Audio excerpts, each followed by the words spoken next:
Good evening, everyone. Good evening and welcome to another NAN Youth Huddle Monday in New York City. Thank you for those joining us at the Harlem Commonwealth Council, our current location. We're waiting for our new headquarters to open very, very soon, and we're excited about that. Clap up to our leader, Reverend Al Sharpton, National Committee Founder and President. He's at the Met Gala tonight. We wanted to make sure it was important that his presence was there.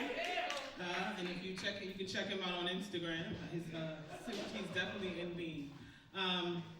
We are starting tonight, as we always do, in prayer and scripture. We just want to shout out those who participated last week for our stress awareness huddle. We had a special presentation. It was yoga, beginner's yoga, and beginner's meditation, and it was presented. Oh, he's walking in the room right now. Brother Demetrius. He did let's clap him up. He's the lead of fostering meditation. He did a great presentation about basically meditation and yoga, but we have to use our mats. He did it from our chairs. So salute to him again, and thank you for those who joined us in person and online. This week we are in the month of May, and May is Mental Health Awareness Month, so we're going to briefly touch on that. We're going to have two special huddles at the end of this month around that, but let's jump into this evening. We're going to have opening prayer. We missed him last week from our leader, our president, our National Youth College president, Mr. Christian Mackey, and he can also lead us in the scripture. It's pretty long today, so bear with us. Well, thank you. Let us stand for the reading of scripture, which comes from Jeremiah, chapter number 1. Verses 4 through 10, and it reads, "The word of the Lord came to me, saying, Before I formed you in the womb, I knew you. Before you were born, I set you apart. I appointed you a prophet to the nations. Alas, a sovereign Lord, I said, I do not know how to speak. I am too young.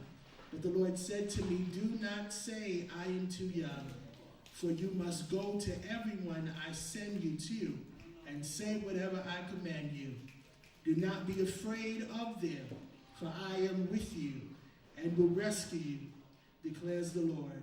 Then the Lord reached out his hand and touched my mouth and said, I have put my words in thy mouth. See, today I appoint you over the nations and over the kingdoms to uproot and to tear down, to destroy and to overthrow and to build and to plant. Get yourself ready. Stand up and say to them, whatever I command you. Do not be terrored by them, or I will terror you before them.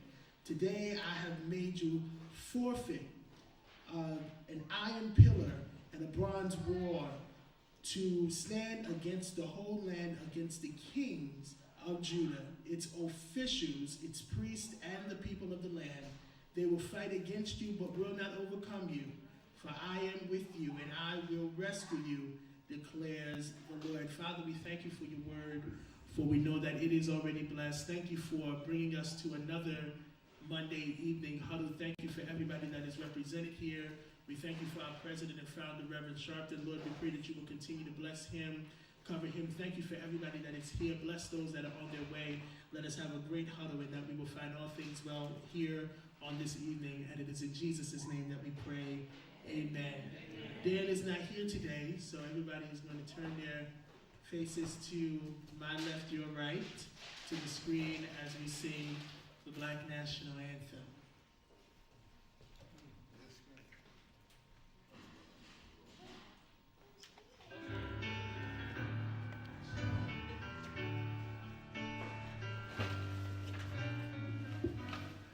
Lift every voice and sing till heaven ring, ring with the harmonies of liberty.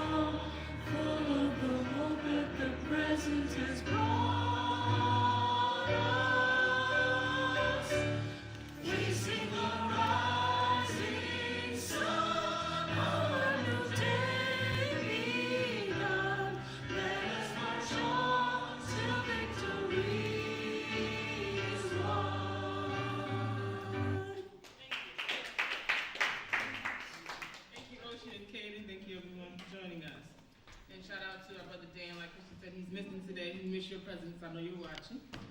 All right, so let's jump into announcements and action alerts. If anyone has any other announcements, you can join us on the side and call upon you. It must be an announcement though, not a random statement. All right, so it's been an interesting week, interesting year, but we must carry on, right? Gutting the Voting Rights Act.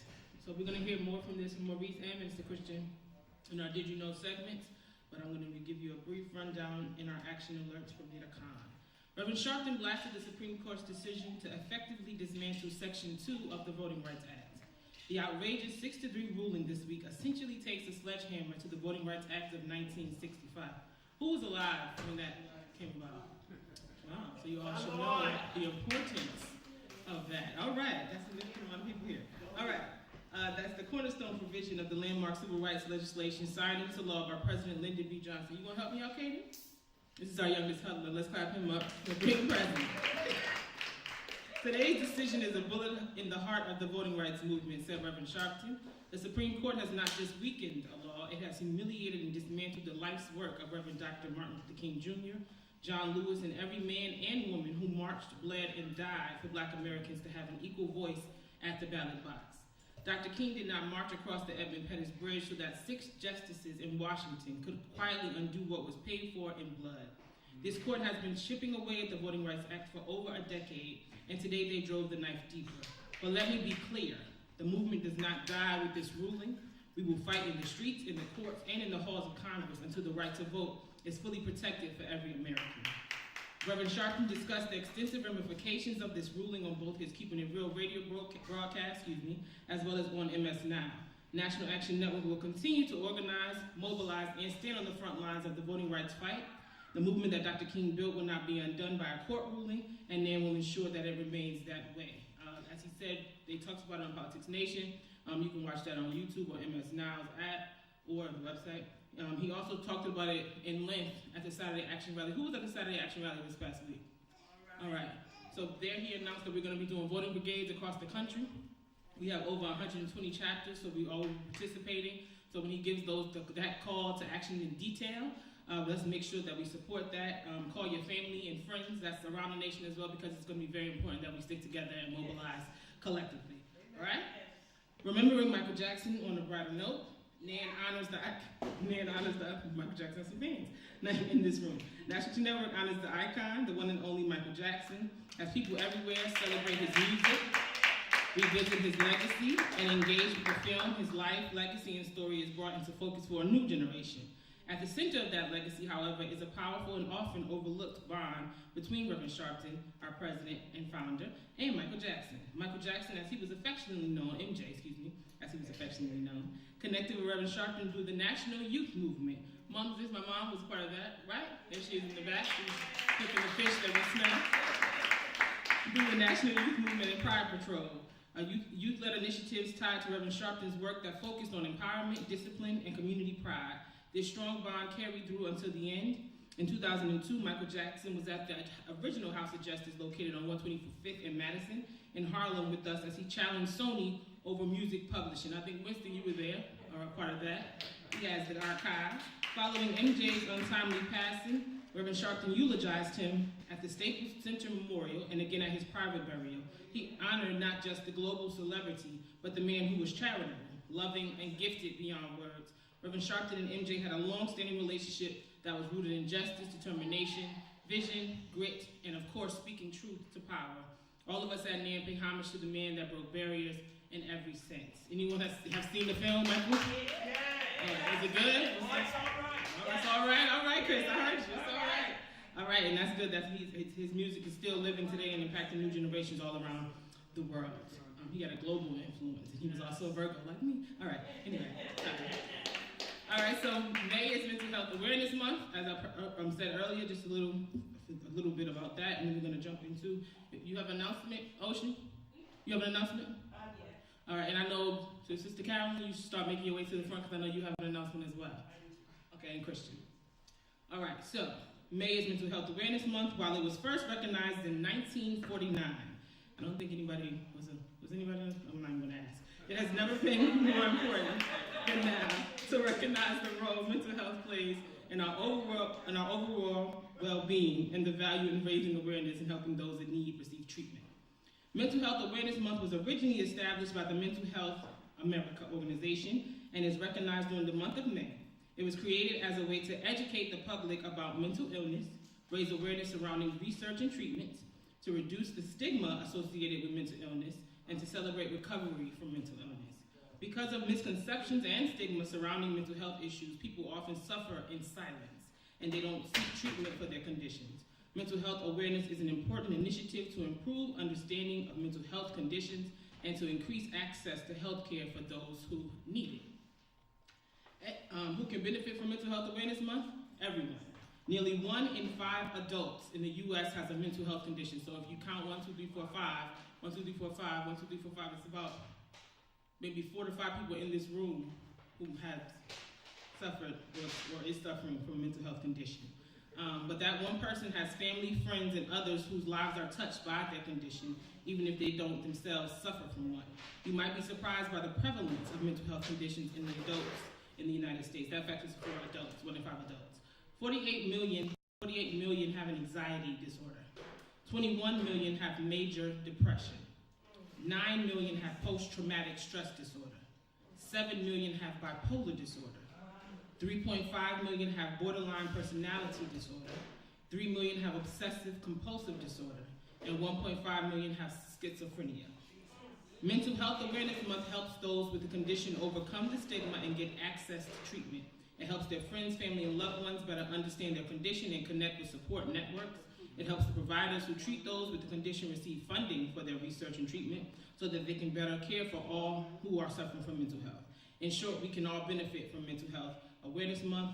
If you or someone you care about is experiencing a mental health crisis, text or call 988 for the National Suicide and Crisis Hotline. And again, we're going to have 2 huddles at the end of this month related to mental health awareness, and we're going to welcome mental health professionals from the local area to talk to us. As we know, our COO, Pastor Malcolm Bird, under his church, where we meet on Saturdays for the rally, Mother Amy Zion has a mental health basically clinic, where you can also go if you want to be, you don't want to be transparent or share what you're going through. You can also call our crisis hotline, 1-877-626-4651, and we can provide you resources as well. You do not have to suffer in silence, all right? We love y'all. And you just also be patient with people because you just never know what they're going through or experiencing. You really, really don't. And we don't want to talk about any stigmas or generalize them or laugh because you really just don't know, all right? Last but not least, I'm almost out the way. This week, Minister Christian, Dominique, and myself had the honor to represent National Action Network in Queens at the YMCA with Airbnb. Airbnb is providing 1,000 New York and New Jersey youth FIFA, I hope I'm saying that correctly, FIFA World Cup 2026 tickets. The announcement represents the largest private sector effort to give youth the opportunity to attend the historic tournament. Just a little bit about what happened, what's going on. Airbnb announced it will provide 1,000 FIFA World Cup 2026 tickets to local youth from communities across New York and New Jersey, giving the next generation the opportunity to attend this historic sporting event. As an official tournament supporter and in partnership with community organizations, Airbnb will provide match tickets to locals, helping ensure more communities across the region can share in the excitement of the tournament in June. The announcement took place, as I just said, at the Jamaica YMCA, where Airbnb was joined by representatives from the YMCA of Greater New York, local elected officials, and community groups and leaders. Students from MS 217Q Robert A. Van Wyck were surprised with the announcement and participated in a soccer experience with local coaches. The World Cup is a once-in-a-generation moment, and locals should be a part of it. We're especially excited to be giving the next generation of fans across the region the chance to witness history in their own backyard. We want to make sure the biggest sporting event on the planet has a positive, lasting impact for the everyday folks who live in the community, especially the kids, said Jay Carney, Global Head of Policy and Communications for Airbnb. And we were also there with Life Camp, which is led by Erica Ford. And we're excited that we're going to be able to give our members in New York and New Jersey, our young people under the age of 25, tickets, well, I think 30, they said, tickets to go to the event. And we'll also have, some chaperones, so some of our adults will get to go. And then we'll also be, a lot of the young people that participated during convention and our Youth and College Day will also be joining us. So we're excited about that. Last but not least, this weekend is what? Mother's Day. Let's clap that up for all. We wouldn't be here without our mothers. So everybody should be clapping. Everybody in the room has a mother. I hope, unless you are here by some other divine. Okay.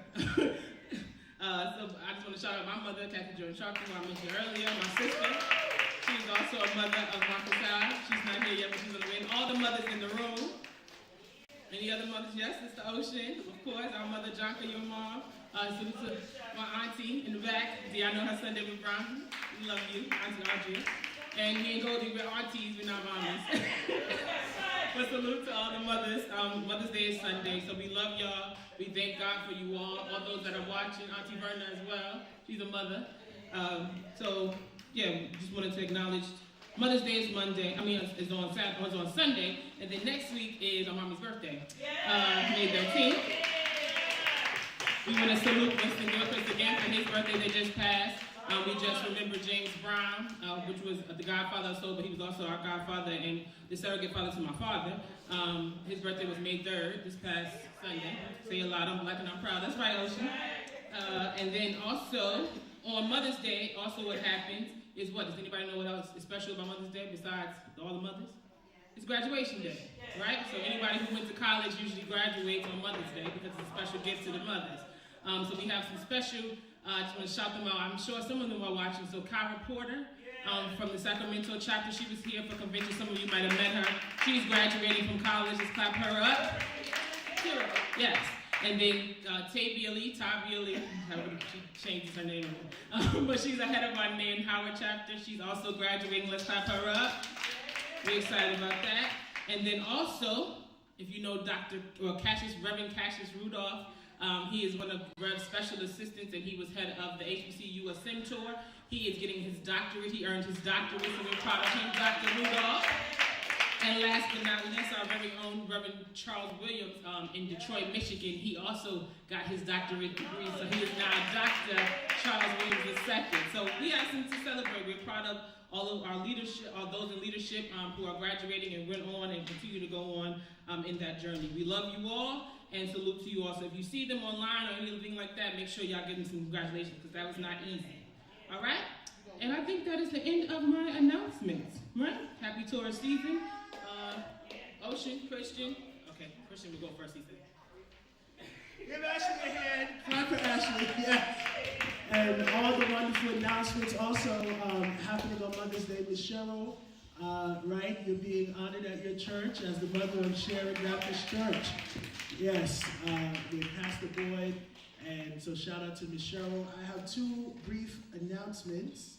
One of them, for our young people, I got a call this morning in the office from my assembly member, Chantel Jackson, letting us know that the New York State Black,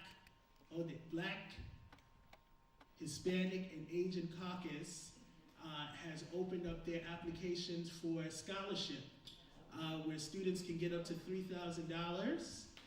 And so we want to make sure that we spread that to folks. As the only requirement is that they are a resident of the state of New York, that they have at least a 2.0, which is lower for, a scholarship. And so that they are trying to expand it. If they are a high school senior, they have to show a letter of acceptance to a college and also do an essay of 500 words of less than 1,000 words.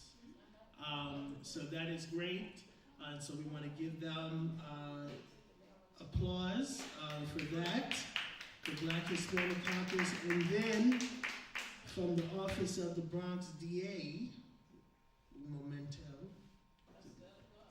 Darcel Clark, on Tuesday, May 12th, that is next week, the DA is having a re-entry employment resource fair.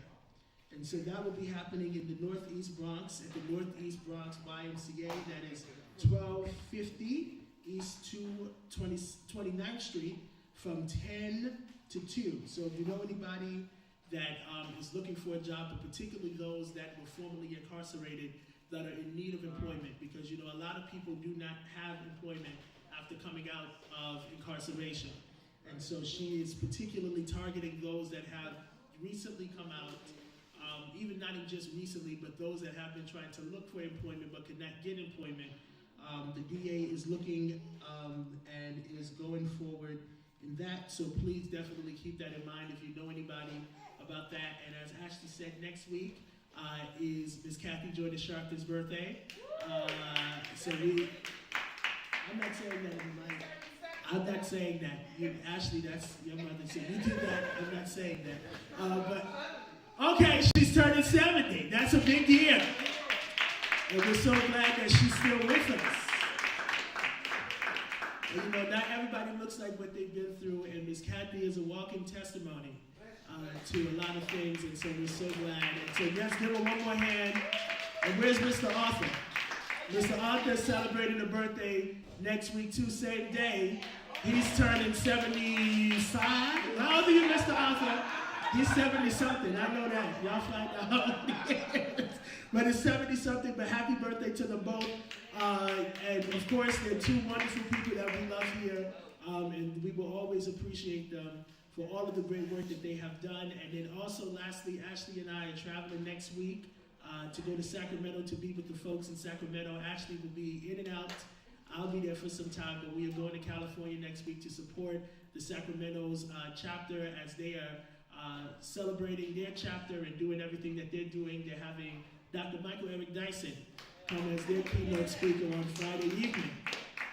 And I will speak on Saturday afternoon, and Ashley will come and support, but that is just a great event, and so we want to keep that in mind. And there was one more thing happening, but it just left my mind.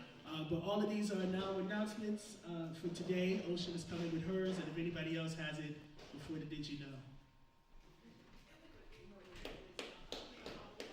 So, it'll be quick. So, as you guys know, that I started my job at Luna Park. So if you guys want to come and see me, I'll be working this weekend. Also, they are still hiring, so all you young folks who are looking for work out there, just go to lunapark.com and search of careers. So, just, just be on time, do what you have to do, and that's just pretty much it. Also, okay, you wanted to say something. I just turned 20 months 2 days ago.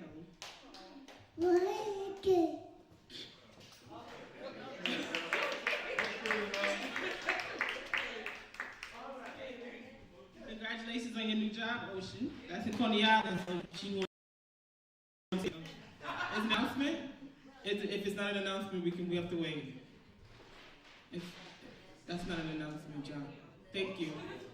We can wait till the voting rights article. Thank you. Thank you, Jonathan. Thank you, Jonathan. Yes, thank you. Announcements. It's good. Critical thinking and critical listening is important. You must have an announcement. You can't just have outbursts, okay? So, also, I forgot, legal night. We had our official first legal night of the year this past Thursday. So salute, I know a lot of y'all were present. And salute to our own attorney, Maurice Daniel. He had his first time as a lawyer at legal night, and he held it down well. I think he gave out, what's it called, Will?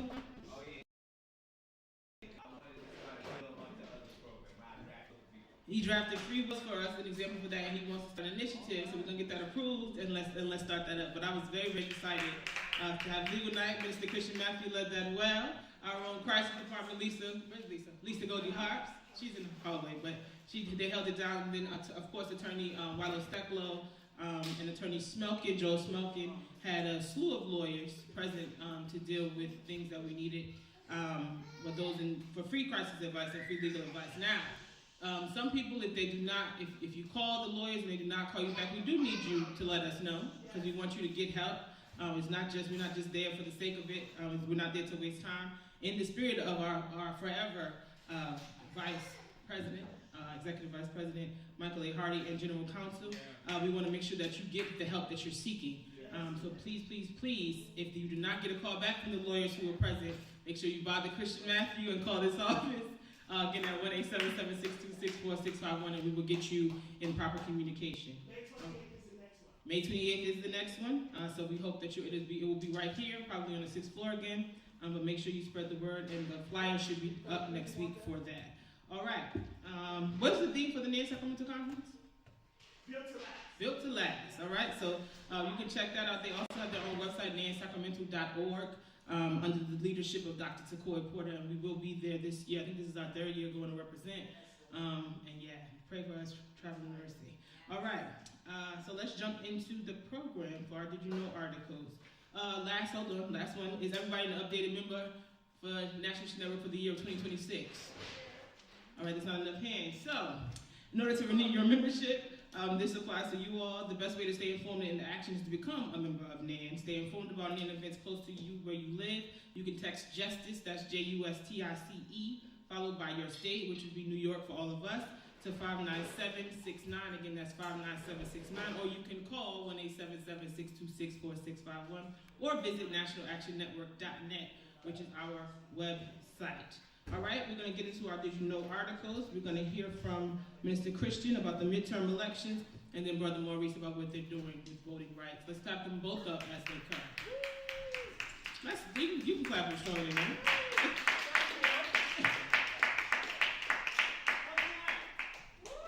I am not going to be long because we want to be quick today.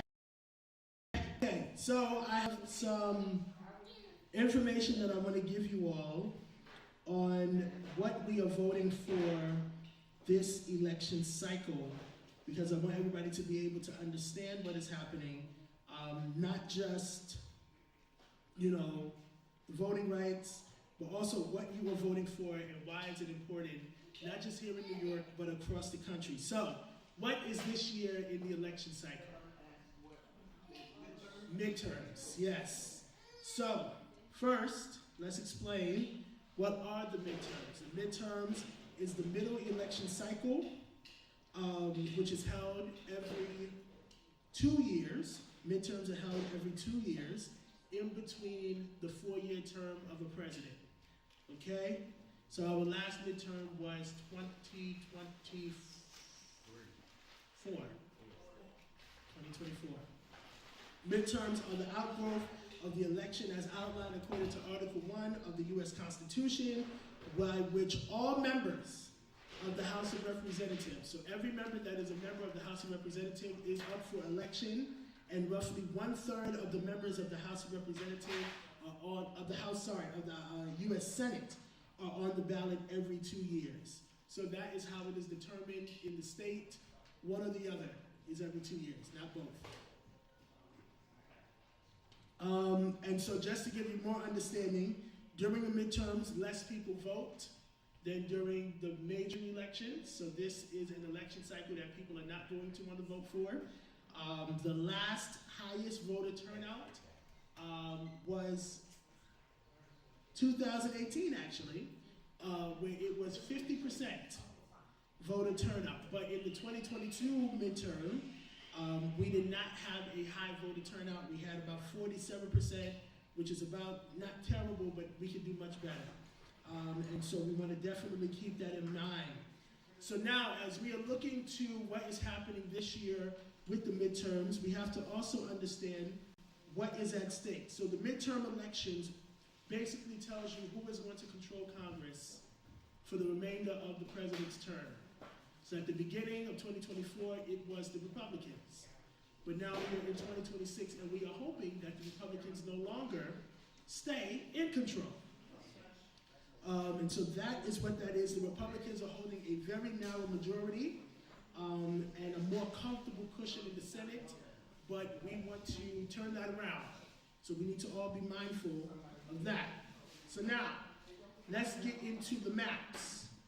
Maurice is going to talk about what happened with the Supreme Court. I'm going to talk about the maps. So the topic of gerrymandering has been the central discussion of the 2026 election. In general, what is gerrymandering? It is the redistricting or the drawing of electoral lines which is supposed to occur every 10 years. Okay? So right now, what is happening is we are in a redistricting war. The redistricting is not supposed to happen until after the census. So the last redistricting really should have been 2020.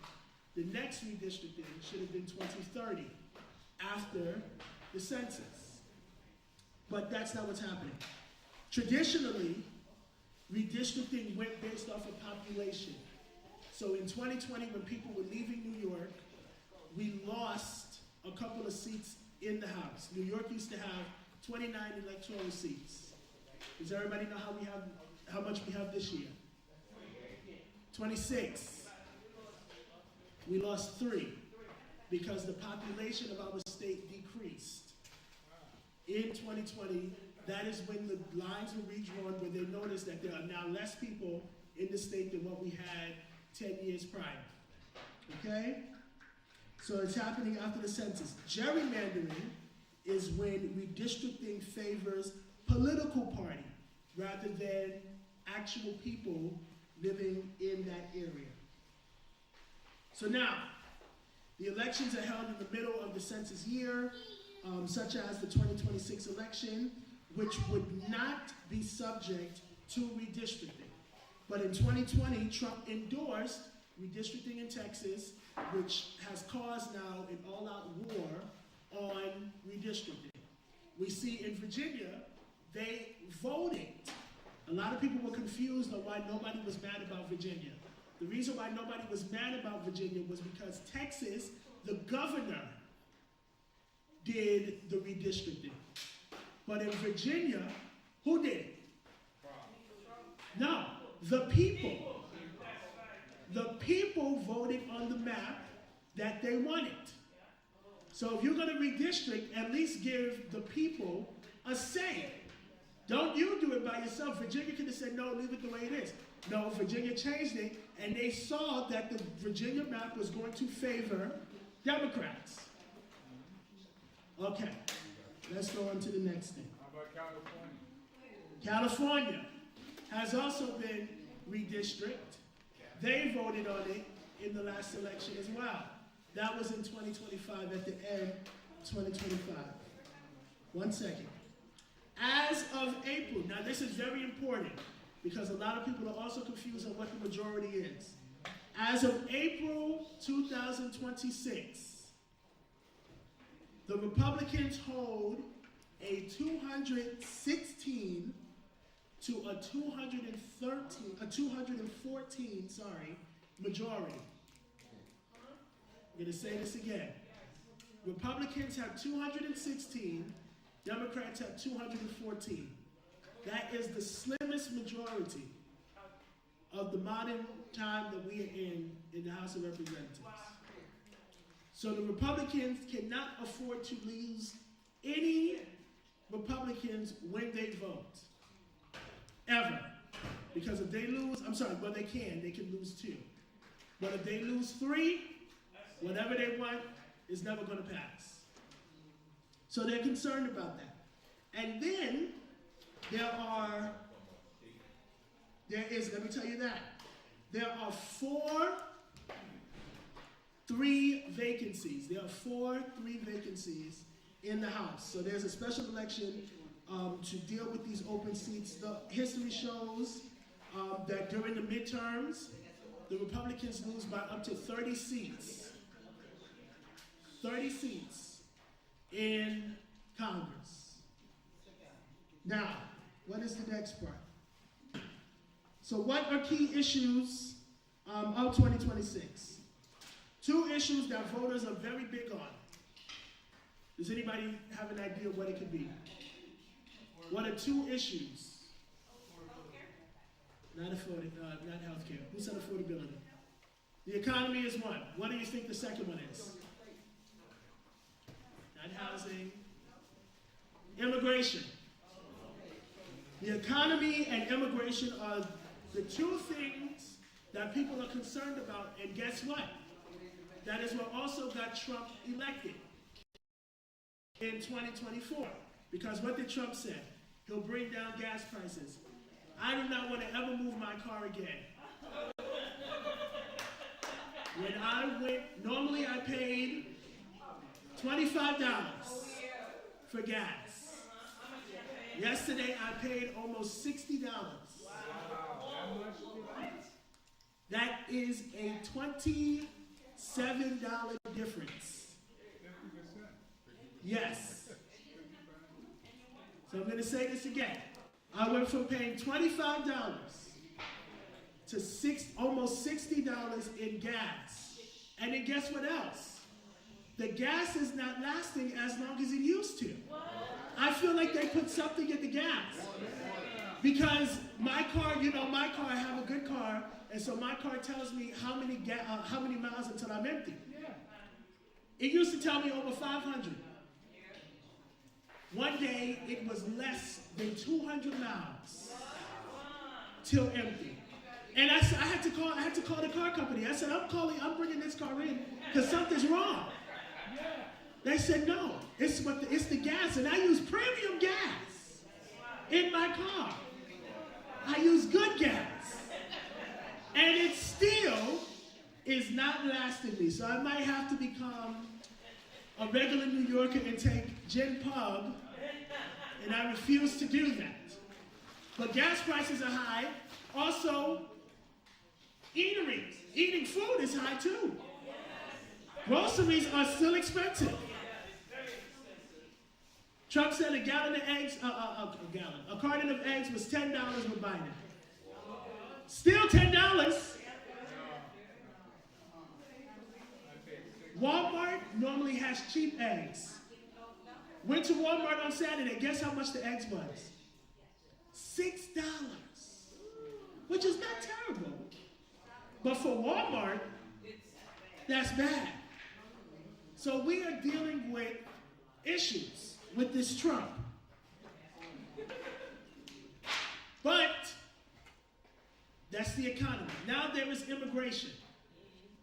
There are people that are happy with what Trump is doing with immigration, that said that he has been strong on it. Those that are against illegal immigrants coming into the country, whatever your thoughts are on that, so be it. The issue that people are now having with Trump with the immigration is how ICE is all over the place and not being held accountable. How ICE has been allowed to kill American citizens and not be held accountable. Where even some of Trump's own supporters have gone against him. So we have to keep that in mind. So this midterm is becoming a little topsy-turvy. So I want to cat throughout the state that is going to determine who is in charge this next election. So, South Carolina, you need to watch out for. Georgia, John Ossoff. He is a wonderful guy. He's good. He's upbeat, young and vibrant. However, he is in a state that Trump won in 2024. Him and Raphael Warnock. The only blessing is that Raphael, Reverend Warnock, does not have to run this year. Next term he does. Another state to look out for is Maine. But Maine looks to be that it is going to be in the favor of a Democrat. Maine is where Susan Collins is. Susan Collins has been she's a Republican. She has now been in for 5 terms. They're looking to get her out. Michigan is another state. Texas is the biggest state that we have to watch out for. As you all know, Jasmine Crockett lost the primary in February, and it has now gone to James, can't say his last name, but James. He is now the front runner for the Democratic Party, but is having to do a very big fight against the Republican. So we need to keep that in mind, as well as Ohio, and a state that I forget that people actually live in because sometimes I confuse it with Antarctica. Alaska. The only difference with Alaska is that Alaska is turning a little blue. In recent time, Alaska has now its first, I think, Democratic elected woman to be in charge. And so now they are looking to continue that track record and get all the Republicans out of Alaska, which would really hurt. I mean, it's not going to really hurt, but I think it would hurt Trump's ego a little bit to know that he couldn't even keep Alaska. where only like 50 people live there, and he couldn't keep a state of 50 people. Are there any questions on the midterms? Any questions on the elections? Does everybody know who they are? Let me not ask who they're voting for. Is everybody here registered to vote? Yes. Is everybody sure that they are voting? Yes. Voting begins at the end, at the beginning of June. And it ends at the end of June for the primary.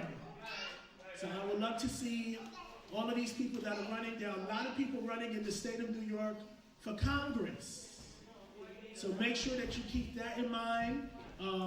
Antonio Reynoso is running, a young man from Brooklyn. And then I heard the other day that if he wins, that Rita Joseph is going to run to take his seat as Brooklyn Borough President. But we will see if that plays out. Let me say it one more time. Antonio Reynoso, who is the current Brooklyn Borough President, is running to take the seat of the older Puerto Rican woman. I don't remember her name right now.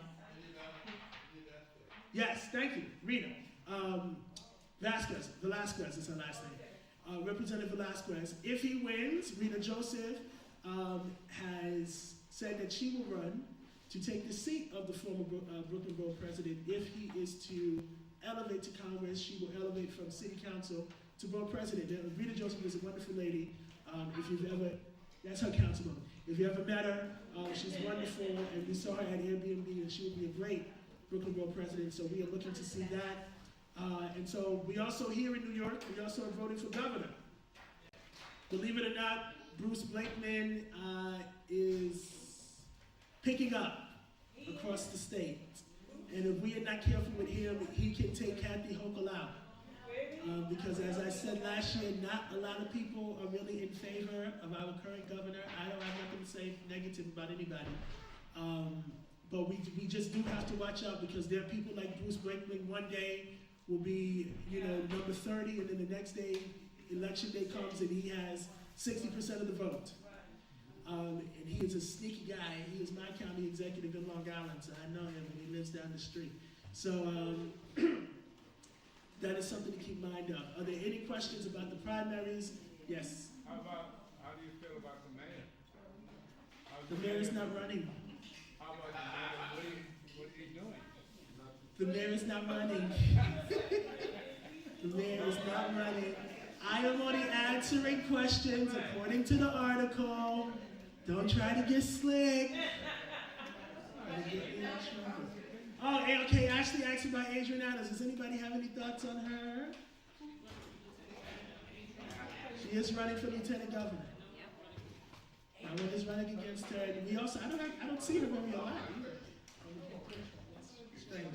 Okay, nobody else has questions, comments, or concerns about the election? Yes, John.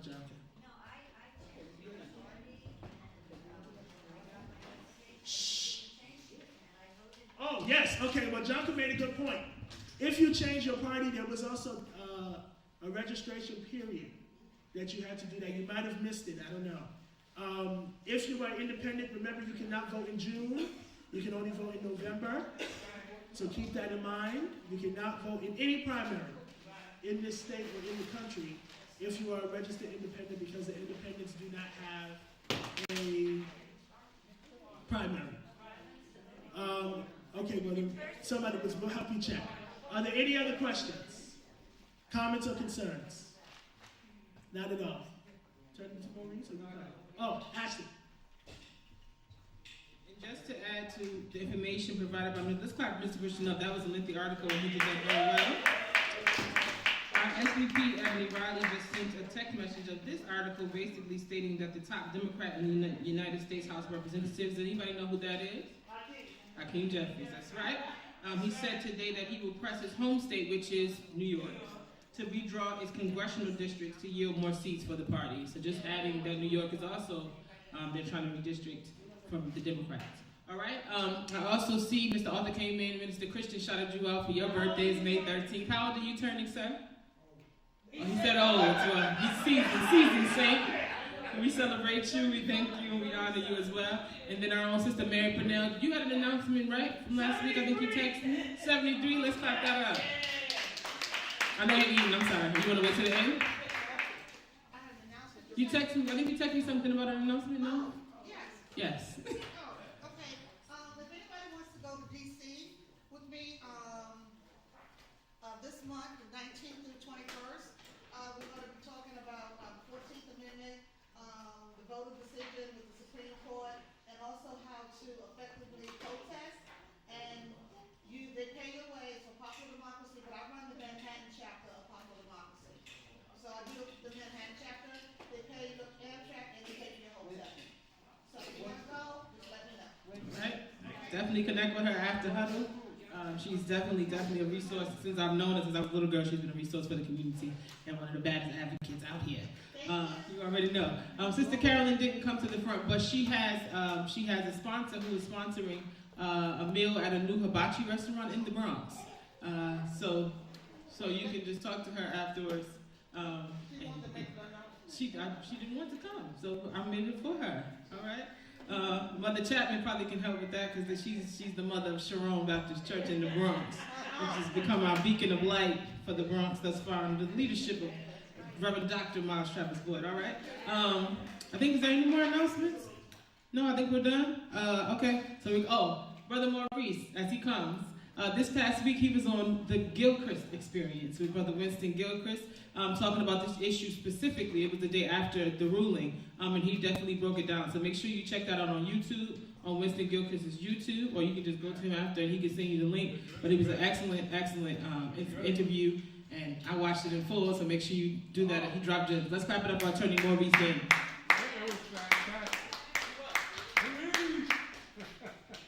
Thank you. Yeah, that was a great episode of the Gilchrist Experience, and my dad liked it also. I sent him the link, and he was like, that was great, because he knows you from Dad as well. All right, so the article that I am going to be talking about today is called The Demise of the Voting Rights Act, Already Hurting Minority Voters Across the Country. Now, I'm not going to lie to you guys. We saw this coming and everything like that, but it doesn't blunt the impact of what happened. So unless you've been under a rock, this new 6 conservative majority Supreme Court that we have kind of revamped the understanding of the Voting Rights Act. Now, for those of you who don't know what Section 2 is, I would like to explain to you what it does and why it was created and why this decision is such a big slap in the face to Black America, more than a lot of the other decisions that they've made before. So Section 2 of the Voting Rights Act was created to combat intentional racial discrimination against Black voters specifically. Now, what was going on before the creation of Section 2 was that they would see when a large group of minority voters are aggregated in a certain geographical location and they're going to take a district, they would usually redraw the district to the point where it might look like a dinosaur or something that makes no sense, just to dilute Black voting power. And it's intentional.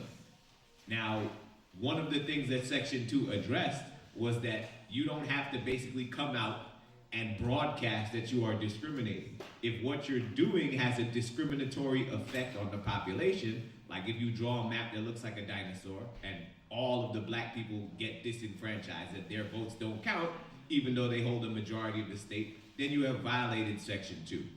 So recently, this 6-panel justices said, no. We can't use Section 2 that way. So the heart of the Voting Rights Act now becomes almost impossible to enforce, and the consequences unravel ahead of the 2026 election. So the case is called Callis v. Louisiana, and the court said that Section 2 violations now require a strong inference of intentional discrimination, not just evidence that a system disadvantages minority voters. Now that significantly raises the bar for plaintiffs and opens the door for states to push and defend maps that reduce the power of Black and brown voters that would have previously faced serious legal hurdles. So now the difference between the ruling now and what we had before, if you draw a map that looks like a dinosaur and it disenfranchises Black voters, you have violated Section 2, regardless of whether or not you broadcasted it to the world. Now, with this new strong inference language that they're creating, if you intentionally draw a map that says, all right, I'm gonna take this, like let's say this black district has 50% of the vote. So I'm gonna take 10% here. Let's use New York for an example. If we want to disenfranchise the MAGA voters that are on Staten Island, let's say they have a certain, like 20%. We're gonna take 10% of that 20% and we're gonna put them in Brooklyn. And we're gonna take the other 10% and we're gonna put them in Manhattan. And when you aggregate them, their votes are gonna be buried. So the state will become completely blue. So that's how these southern states that have had to do pre-clearance and stuff in the past are making states completely red, even though it's a majority-minority state. Because now there is no rule to stop them from racially gerrymandering. The problem with proving racial gerrymanders before was that in the southern states, most black people were voting Democrat and most white people were voting Republican. So when you say racial gerrymander, they say, oh, no, we're not doing it racial. They just happen to be Democrat. So we are doing a political gerrymander, which was fine. But Section 2 guarded against that. And now it doesn't. So now there is nothing stopping any one of these states from intentionally disenfranchising black voters. So what are they doing now? Courts are reconsidering active cases. This is an ongoing problem. There was plenty of litigation involving Section 2 as it was previously written that people were still in the process of litigating, specifically Mississippi and Florida. All right, in Mississippi, a court found that the Supreme Court's district violated Section 2 of the Voting Rights Act by diluting black voting districts. So this is a great example. This case was already decided, and it was a win for the voters, right? But following the Supreme Court's ruling, the judge now ordered both sides to submit new briefing on how Callius affected the case and what happens next. I've never even heard of that happening. You could just tell that this is Mississippi. The case is already decided, the voters already won, and now the judge wants both sides to reconsider. So that's a ripple that this decision has thrown into things already, right? A similar dynamic is playing out in Florida.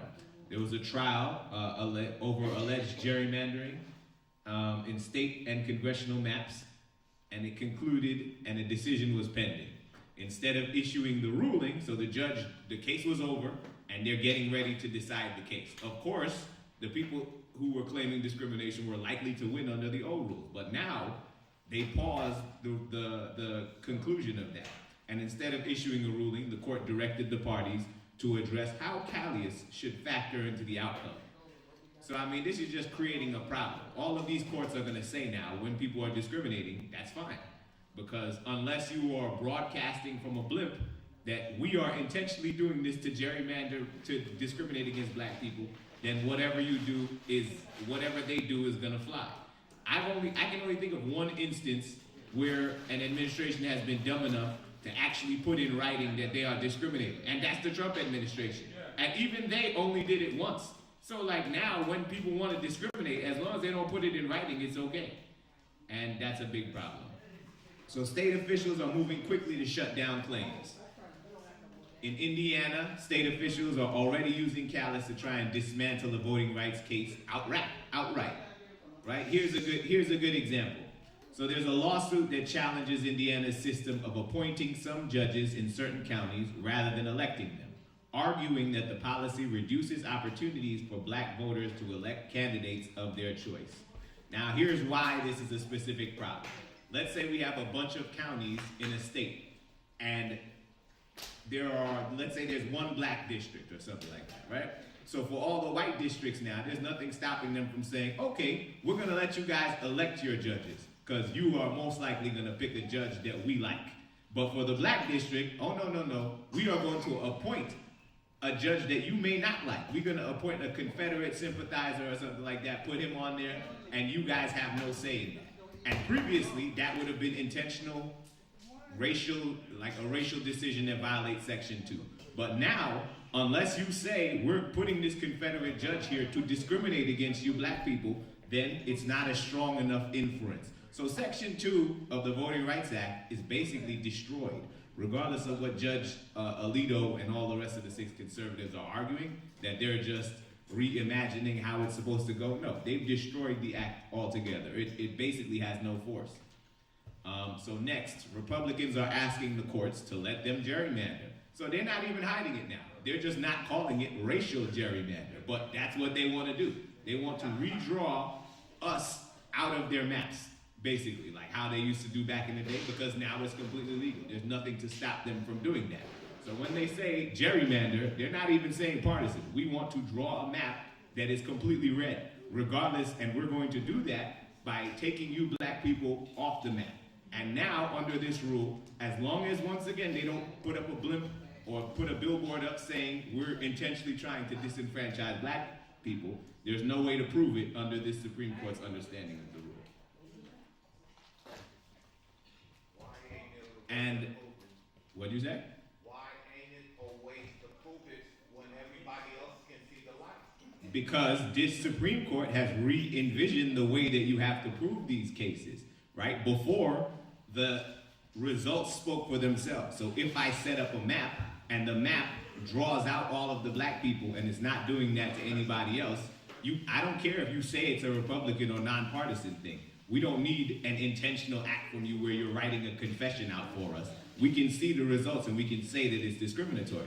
But this particular Supreme Court has an agenda where I feel like they just don't want black people to have a vote, and this is the best way to return to like pre-Reconstruction era, where they can what is it that you have to say? I was just reading like the law, the real law, which has like those 2 S's. Okay, talk to me at the end. I'm gonna ask you guys questions at the end. You'll come up. All right, let me finish. Let me get through it. Thank you, Jonathan. Appreciate you. All right. So where was I? So they are also suspending ongoing elections. So this is another particularly like they just can't wait to gerrymander. They know what the results of the elections are going to be, and now with this new ruling that gives them leeway to take black people out of the election, they want to interrupt processes that are already ongoing. And there's judicial precedent that says you can't do that. This has happened before, and this same conservative Supreme Court has said, oh no, you can't do this in the middle of a primary or something that's going on. So we have states now like Louisiana that already had a primary going on. People already voted, right? And they want to halt the voting process midstream to give lawmakers a time to gerrymander the maps, right? That's never been done, and we have a court battle between them now going on where Democrats are trying to stop them, and these Louisiana people are trying to redraw their maps. And finally, we have Trump officials that signal a broader push. So they are looking to do this nationally, right? They're signaling that they're ready to use the ruling to attack voting rights nationwide, including in states like California, where maps were drawn to protect fair representation. So the exchange signals that a long used to protect minority voters could now be deployed to target the very districts created to ensure those voters have a voice. Now, what this is not even a race to the bottom, okay? Because these suspect states that have been doing this for years they have a tool to use to turn their state entirely red and just nullify black votes altogether. And really, the question is whether they get to do it before the midterms now, or whether they get to do it in 2028. But they're gonna get to do it based on the way that this law is written.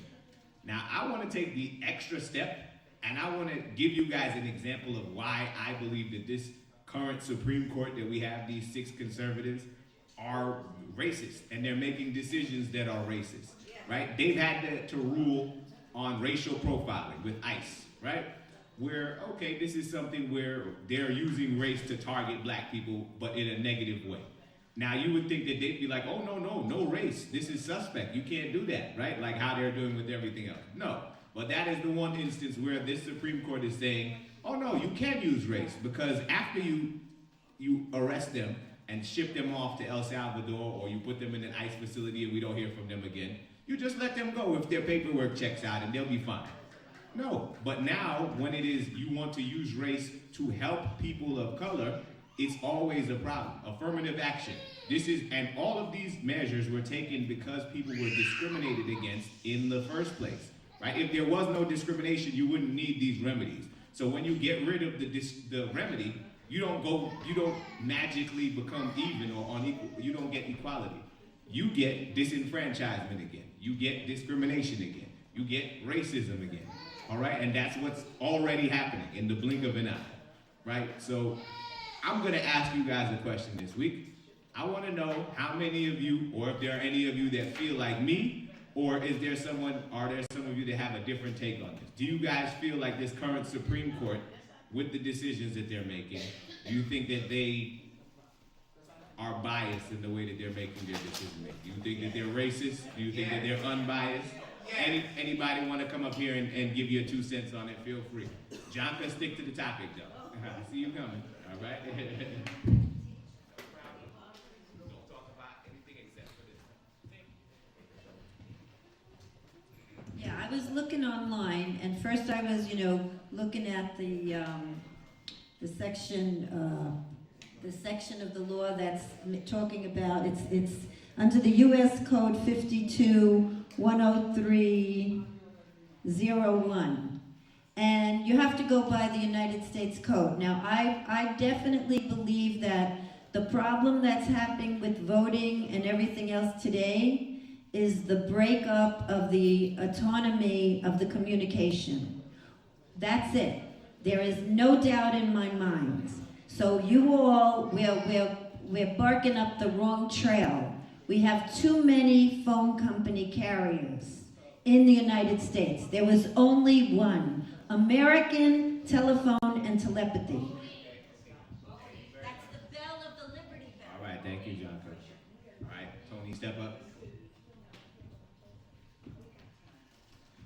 First off, I'm so proud and happy for you, boy. You doing a job, boy, dropping the mic, all of that. What I'm present to is I'm hearing in the background white fragility. Because they're over there saying, in a way, you can't call us racist because we taken out the Racist Protection Act inside of the Voting Rights Act. If you say you calling me racist, that means you must be racist. They're throwing it back at us. So I recommend that you and whoever you can work with start looking at how you can dissect and take out the white fragility mental model, because that's what's running this country still at this time, because we can see it, but we don't understand it. And so because we don't understand it, we don't know what to do about it. But I know you can handle it, my brother. All right, that's all I got. I plan to use my law degree to disrupt all of that in any way that I can. He calls it white fragility. I call it gaslighting, and I feel like it's something that we've always had to endure in our community. They try to tell us, don't believe your lying eyes. We're not really doing what it looks like we're doing. The results speak for themselves. With all the things that are being done to hold us back, okay? I haven't seen any one of us stand up and say some of the things that they were saying against Biden. Like, for instance, Trump is off, okay? But they don't say that, okay? And he gets away with everything, and they keep letting him get away with it. Now, everybody and his brother can see the injustice that's being done. But nobody says nothing, and nobody does nothing. Now, if we let them get away with this, they'll try to do something else and something else until finally we are wiped off the map. So we got to stand together. We got to come together. This is a time for all hands on deck. This is a time for all people to do action, any kind that you can, that's going to cause a problem for them. Because they are after us, and in return, we have to get back after them. And the more that we after them, the proper way now, the proper way, then they're going to have to come up with something else and newer ideas, because they see what they're doing is not working. So until we come up with good strategies and good functions, and I'm talking about everybody. Now that I'm saying this, let me say this. All of them are going after the black and brown people. But you got the gay people, you got the Chinese people. Everybody has to come together because what they're doing affects everybody. Not just the black and brown people, everybody. So we as people have to unify and have to come together, get our strategies, and work our plan. Otherwise, they're going to plan to exist us.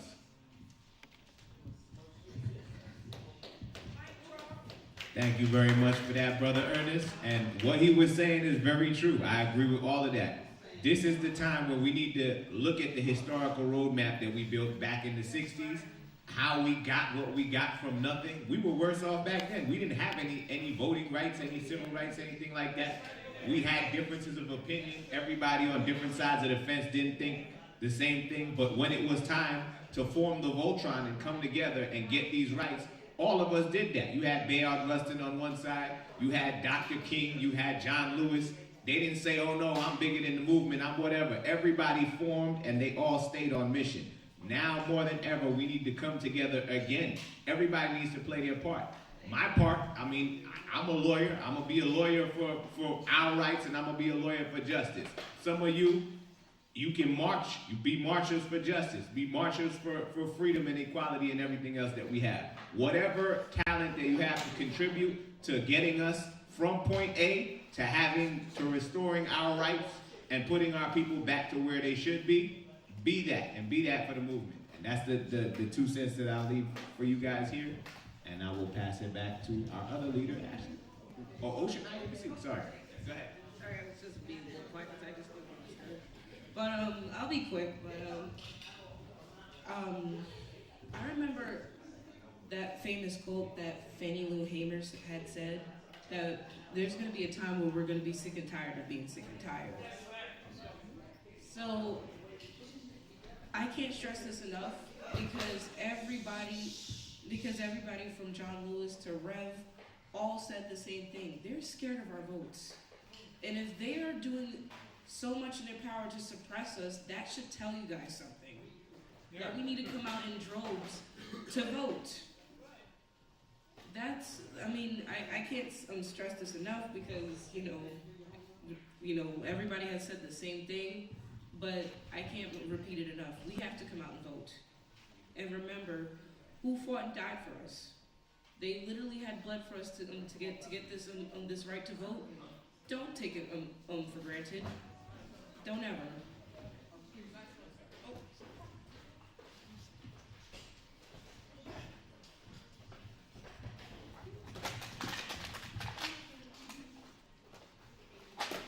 For context,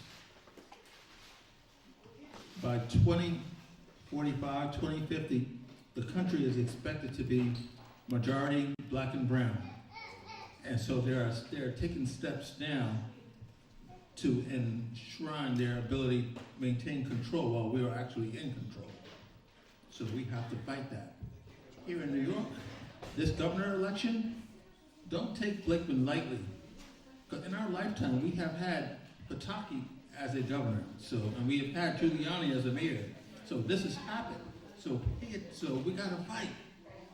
This is why we gotta fight. Thank you very much, brother. I appreciate that. Yes, that's again very true. All right. Anybody else have anything else to say?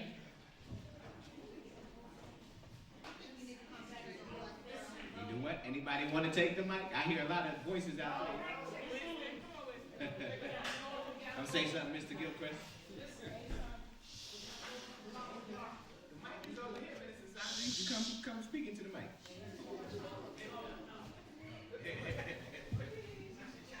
Well, I tell you what's been my guide throughout my many years here. You all realize I just turned 85. I see this as our problem. We don't understand who the people we are. We are the best people of the planet. We are the spiritual people. We are the original people. We have God in our heart. That's what we're fighting against. Now you've got to hear this statement from this youth here. Now we just did a show. I mean, it was one of the best shows I think I've done. That's what Bev said. And Mark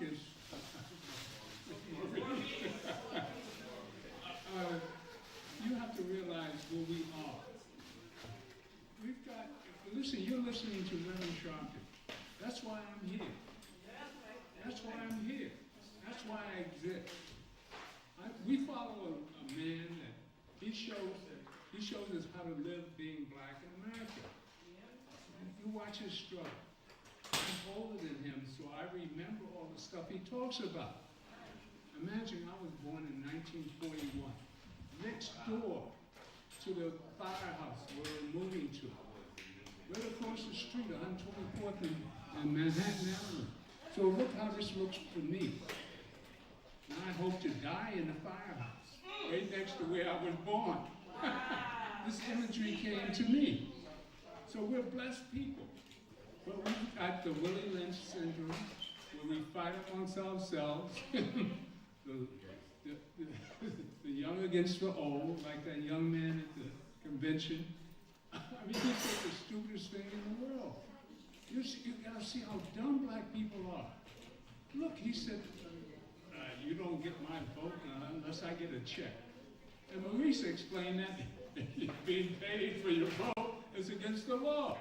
I mean, it's just so, you've got to listen to the difference in what I say and what Maurice says. Now you say 85 and when you're 30 what? 39, magical years. Remember all our youthful people that were important died in 39. I look at Jesse, and I see Jesse didn't make it to 85.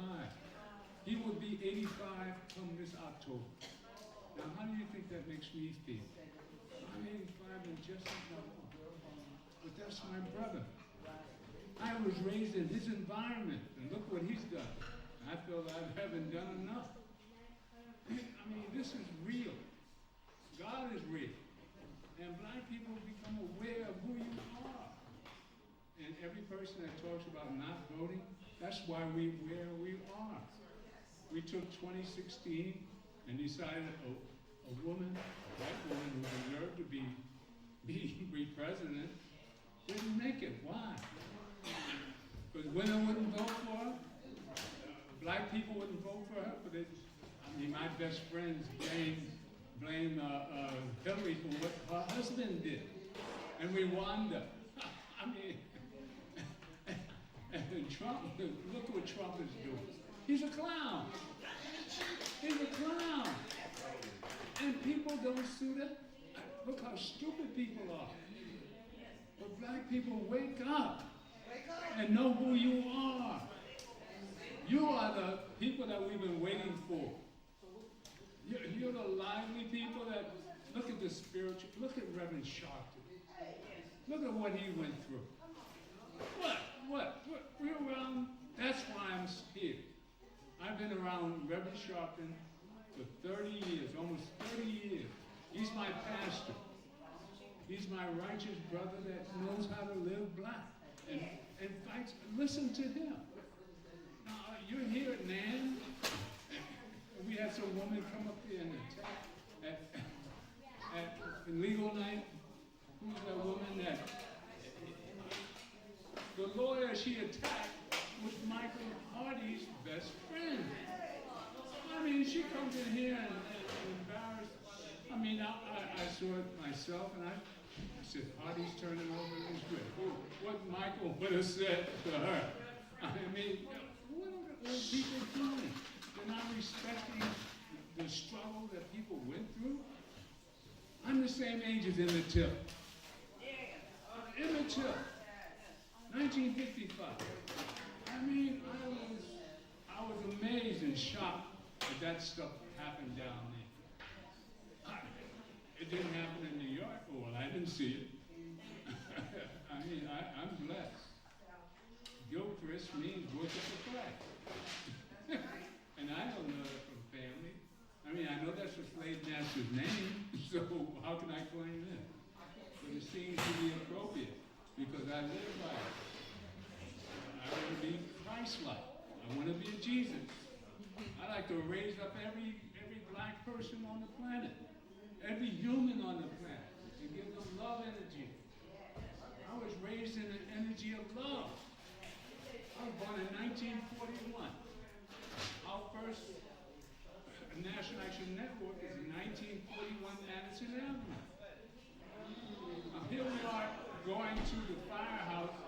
next door to the hospital I was born in. What is this to me? Look at this. I'm 85. Oh, I don't believe myself. I wonder what God's got in store for us. For us. But I'm an example of National Anthem Network. I'm a product of my environment. Amen. Amen. Give Mr. Gilchrist another hand.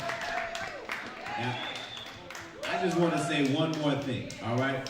Our people sometimes, we're a race of people that we're like the only ones that try to reinvent the wheel, right?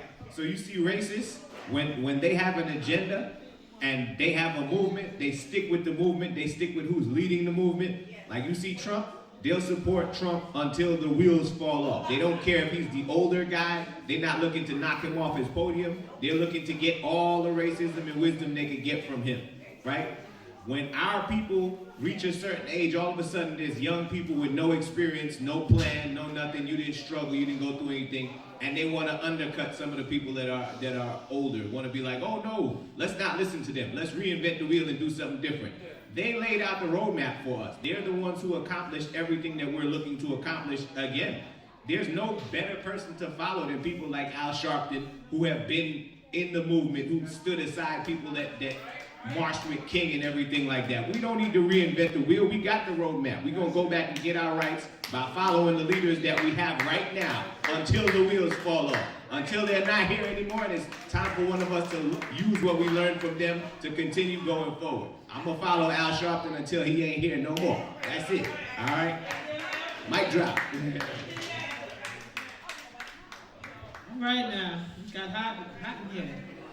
All right, so we're going to end tonight with the Black History Fact. Usually we do it early in the program, but I thought it would be appropriate to end with that. Being that we heard from Brother Maurice, we heard from Mr. Gilchrist reminding us about our history and what Maurice just said about following the roadmap.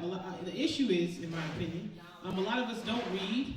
A lot of us don't know our history. We talk about that. We know Martin Luther King's name, we know Malcolm X's name, but we don't really understand what they did, what they accomplished, the strategy that they used, and how they did it. Like Winston said, a lot of them were killed at the age of 39. They were not old, they were not elders. They were young people. But they used strategy, and no, they all did not get along. That's not new. Striking the movement is not new. You do not have any perfect leaders. You have no perfect leaders except Jesus Christ, in my opinion. But at the end of the day, in the Bible, there was issues in the Bible. Everybody didn't get along. Everybody didn't believe the same. Everybody didn't like everybody. But they came together in one accord. There's also one thing I want to steal from Rev said Saturday, that he doesn't believe in punk ministry, right? What does that mean? Most of the people that we know their names, those that we put on great pedestals from the Bible to today, we know their names because they were not punks. They did something. They did not just get up and talk about it. They risked their lives about it. And we have much more at our fingertips, as Rev always says, but we don't use it. We are too comfortable. We activate inconvenience. We gather here every Monday. We gather at the Saturday Action Rally and listen to the leader. But what do we actually go and do? So I just want to encourage you with this Black History Fact to get active, to get more creative, to get more strategic, and to take risks. The only reason why we won anything in the 60s is because people lost their lives. People took risks. There was sacrifice in that. You can measure the sacrifice. What are we sacrificing today? Yes, we are downtrodden. Yes, we are going through so much with Trump. But what are we sacrificing in order to go forward with that? So I'm going to read this, and hopefully you are encouraged by what the Freedom Rides did, and hopefully we go forward and advance, because I know it doesn't seem as bleak as it is, but the times are bad, really, really, really bad, and they're not stopping unless we get up and stop it, right? All right, so today, May 4th, in 1961, that was 65 years ago, we shall not be moved. We're remembering the Freedom Rides, right? Anybody know what the Freedom Rides are? Okay, I think that's 4 of y'all. Yeah, I took the bus. All right, that's general, but we're gonna go into a little deeper what they did and why it's important. So in 1961, civil rights activists set out to test a 1960 Supreme Court decision. The Supreme Court, once again, right? Supreme Court decision in Boynton versus Virginia that segregation of interstate transportation facilities, including bus terminals, was unconstitutional. The Freedom Riders plan to integrate bus terminal waiting rooms, restaurants, and other services at bus stops throughout the South, where local Jim Crow laws preserved racial segregation in defiance of federal law. So at that time, segregation was legal. What is segregation? Right. So they saying in buses, restaurants, they were not allowed to what? Eat together or be there together with white people, right? So Jonka and us couldn't go to the same place. We have to go another entrance. We would have to go another entrance. We have to use different seats, all of that is separate to understand what we're talking about. That was in the 1961, not that long ago. Understand that? And it was supported because it was federal law, so that was legal. Understand that? Okay, so I'm breaking it down because I want you to understand what they just took away from us. This left in the South, right, but it was still the law, right. Organized by the Congress of CORE, which is Congress of Racial Equality, which is an organization like NAN. I'm just trying to put it in perspective for you. Two groups of riders left Washington, D.C. on May 4th, 1961. Among the original group of freedom riders was John Lewis. Lewis was a legendary civil rights activist and a member of the United States House of Representatives for Georgia's 5th Congressional District from 1987 until his death in 2020. He was beaten up and imprisoned for 40 days while participating in the Freedom Rides. 40 days, right? Right, okay. The two buses, one a Greyhound bus and one a Trailsway bus that set out from Washington, D.C., arrived in Alabama on May 14th. So if they started on May 4th and ended on May 14th, how long was that bus ride? 10 days. Could you do a bus ride for 10 days? Okay.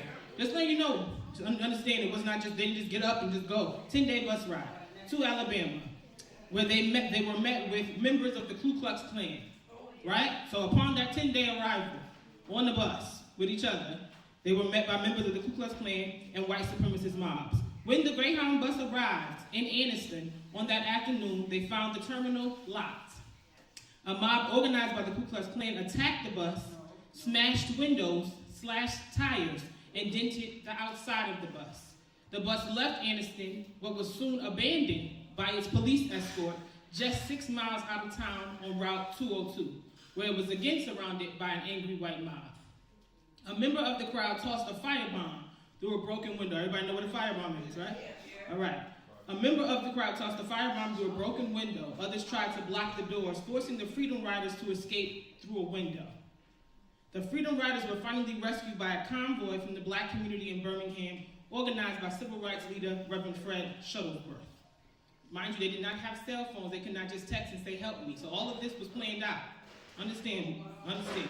When Governor John Patterson announced that he was unable to guarantee the safety of the Freedom Riders in Alabama, 17 people, members of the group, were forced to fly to New Orleans after enduring hours of delays because of bomb threats at the Birmingham airport. So their opposition was organized. Rockwell, the party's head, said the hate bus is en route from Arlington, Virginia, the hate bus, to New Orleans as a protest against communism and racial integration. The occupants of the bus said that they had planned to make a speech in Montgomery, but that Alabama Attorney General McDonnell Gallion asked them not to. After the violence in Anniston and Birmingham, core leaders concerned for the safety of the Freedom Riders were ready to cut short the protest itinerary. Nashville activist and civil rights leader Diane Nash, a founding member of the Student Nonviolent Coordinating Committee, which some of us know as SNCC, was determined to continue the struggle. Over the next month, Nash organized students to continue the Freedom Rides and became a spokesperson for the movement, meeting with the press and government officials. So she works outside. She wasn't there, she worked outside the lane and helped organize around to help basically protect them and provide support from where she was. When Freedom Riders, including John Lewis and James Werg, were beaten in Montgomery, Alabama on May 20th, Nash was not deterred. It will be a mistake to believe an incident of violence would end our efforts. Violence usually serves to strengthen us. She was white, by the way. Over 400 Freedom Riders participated in the movement. How many did it start up with? I said it earlier.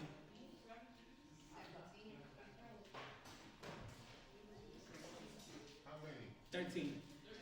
Over 400 Freedom Riders participated, so it went from 13 to 400, right? One of those participants was Reverend Dr. Y.T. Walker and his wife, Teresa Ann Walker, which were the leaders of, which was the senior pastor of Canaan Baptist Church, and he was the first chairperson of the National Action Network. So he was a freedom rider, and so was his wife. Over 300 were arrested and jailed, right? Mainly in Mississippi, so that was not an easy, deep south. Mississippi was not a game. Burning the jail and court system there for months. So they had a plan and strategy. They kept going to jail. They could have gave up. They were beaten up. Some were killed. But they kept going back. So that was sustained indignation and sacrifice. The courage and resilience of the Freedom Riders inspired a generation of students and activists who witnessed the power of non-violent protest. Even though they were met with violence, they still participated and witnessed the power of non-violent protest. Tactics used by the Freedom Riders were adopted in the ongoing struggle of voting rights, integration, and racial equality. On September 22nd, 1961, the Interstate Commerce Commission outlawed discriminatory seating practices on interstate buses and ordered that whites-only signs be removed by November 1st. So they clapped that up, they had a victory. But if it started in May and ended in September, how many months was that? 4. So they took 4 months of nonviolent protest to basically get that victory, even though that wasn't nationally, that was there. Birmingham, Alabama did not comply until January 1962. 3 years after the first Freedom Ride, the U.S. Civil Rights Act of 1964 was passed, outlawing segregation in public facilities in all parts of the United States. So I wanted to underline that journey just because it was, first of all, it was not that long ago. We are going through not the same fight, but similar fight today. And I wanted us to be encouraged by what these young people decided to do and how they inspired an entire generation of people and also changed the world, or changed what we knew as the world, basically by staying vigilant, being strategic, and taking risks. And I encourage us to use the spirit of the Freedom Rides and John Lewis and Reverend Dr. Y.T. Walker and so many others to go forward with that. Amen? All right, let's stand up. We're about to leave. Anybody else have announcements? Anything else? All right, Chris, you want to pray us out, or shall we do May the Lord? All right, let's stand up, right hands up. Please stand up, right hands up. Please repeat after me. John, that's really rude when you do that. Everyone, please stand. TP, join us and stand up. Repeat after me. May the Lord watch between me and thee. While we're absent, one from another. Amen. Amen. All right, have a good night. Be safe, please.